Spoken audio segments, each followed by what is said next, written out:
Okay, we are recording. I see the red dot. We are ready to go. Welcome, guys. I think I'll call this another of my hot August night broadcasts. And because I said everything was going to go crazy with Uranus conjunct the North Node, I want to add some meat onto the bone to some of the things that have been going on. And by the way, I've been absolutely thrilled to get so many lovely, lovely comments. I read them all. For strange reasons, sometimes you can't access all comments. They some seem to disappear. So if I ever don't give you a thumbs up or a heart, it probably means I didn't see your comment.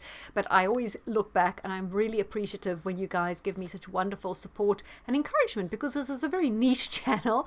And I probably am a bit censored, because I remember in the early days I was getting thousands of views, and now I seem to average out at 500 no matter what I talk about. Whether I talk about plain astrology or very controversial stuff, always seems the same. So I'm going to address today Pelosi's trip to China, Trump Mar-a-Lago, the new House spending bill, and just give you a bit more context. So what was Nancy Pelosi's trip to China? I'm also going to talk about fossil fuels and the scam going on there.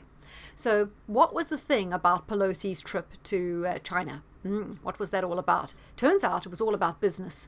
Zero Hedge did an article. It was also over Getter. She was there with her son. Apparently her and her family have done millions of dollars of kind of, would we call it cautiously insider trading? Allegedly, in the last month, connected to Taiwan. Also, it seems that when we have the midterm elections, the Congress is definitely going Republican, absolutely, and they're going to have loads and loads of MAGA candidates, because the MAGA candidates are smashing it. That's one place America seemed to do really, really well, is they seem to be getting on board a lot of grassroots people to knock out all the rhinos, and that's happening in the Congress. It might be more difficult to win Senate seats because it's more easy to do election fraud on a statewide basis, so it's harder to win those Senate seats, but the Republicans might possibly capture the Senate. But the Congress, it's very hard to do election fraud in every little congressional district, so there's no doubt the Republicans are taking that. So Pelosi is out as leader, as Speaker of the House, which means this is a bit like her swan song. I think she went over there to kind of show, we can be tough on China, and to show that, Joe Biden's administration is not totally owned by the Chinese. Look, we're going to Taiwan. So it's just a bit of misdirection, a little bit of mental manipulation, and a little bit of that going on. But there's something else too. Now, one of my subscribers who's been with me since very early on wrote me an extremely interesting post. You can all read it because it's public on my vlog, about China and the financial system, which is extremely tenuous.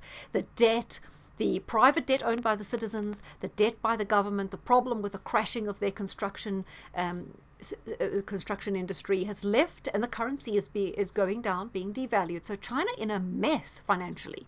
It seems it's all gone so well for so long, but they've always bitten off more they can chew. And without going into long financial saga, things are very tenuous financially in China. I don't know if you could actually have a collapse in that sort of system, but Xi's very unpopular at the moment, and apparently he's up for re-election in terms of the Communist Party, because they don't have elections, but the Communist Party can change their leader. He loved the distraction of Pelosi being in Taiwan. It gave him a wonderful dead cat story within China, because he could say, look, the Americans, they after us. It created the whole siege mentality thing.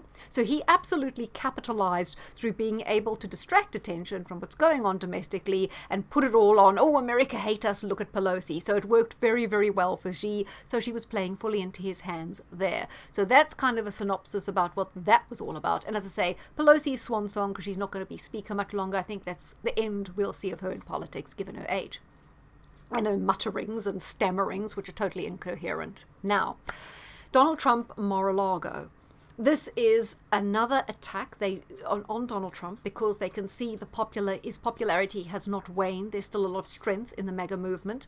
A lot of people are saying he's maybe not the best leader, but he's an asset, simply because there are so many people that are still inspired by him, invested in him. The brand is very, very strong, and he has this showman pizzazz that captures attention, right? So he's an asset still, no matter what certain things he's done really wrong, but he is still an asset.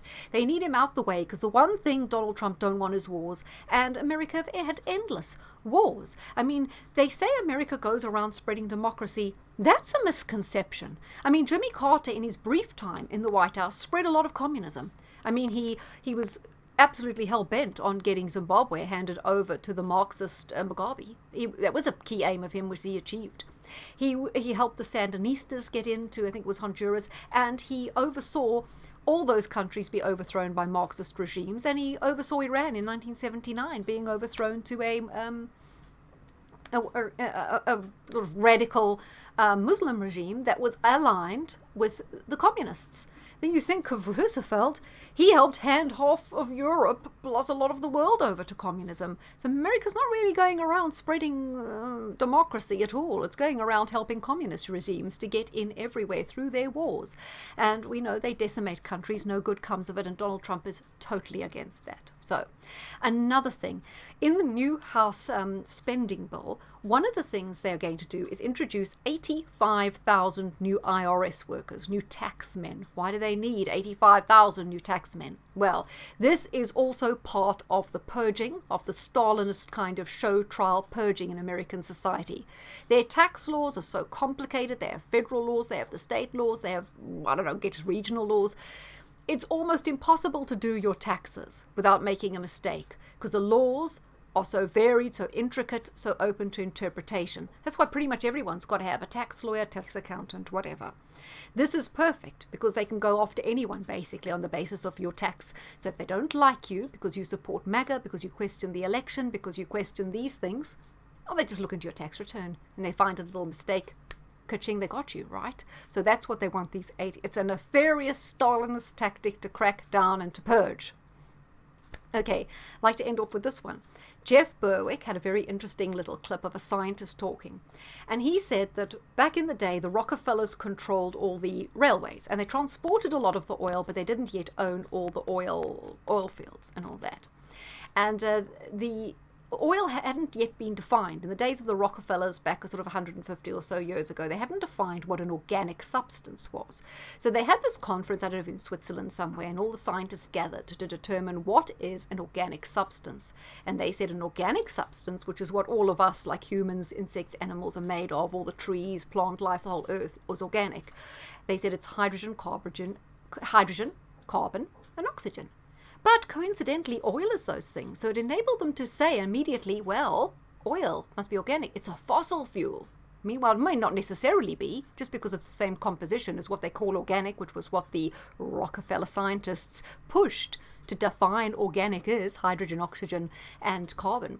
Once they defined it as organic, it meant they could call it a fossil fuel. But fossils are found at 16,000 feet. Oil is drilled for 30,000 feet. No fossils have been found that low.